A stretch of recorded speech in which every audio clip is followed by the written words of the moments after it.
ஹாய்ங்க. காலையில போட்டிருந்த ஷார்ட்ஸில் இந்த மூட் ஸ்விங்ஸை கண்ட்ரோல் பண்ணுறது எப்படி உங்களுக்கு தெரிஞ்சால் சொல்லுங்கள் அப்படின்னு சொல்லிட்டு நான் கேட்டிருந்தேன். அதுக்கு நிறைய பேர் கமெண்ட் பண்ணியிருந்தீங்க. ரொம்ப ரொம்ப சந்தோஷமாகவும் இருந்தது. நீங்கள் போட்டிருந்த கமெண்ட் எல்லாமே எனக்கு ஆறுதலாகவும் இருந்தது.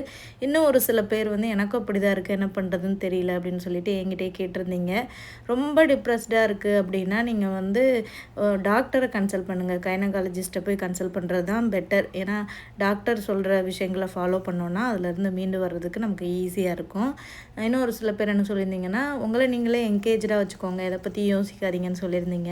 உண்மைதான், என்னால் முடிஞ்ச அளவுக்கு என்னை நான் என்கேஜாக தான் வச்சுருக்கேன்.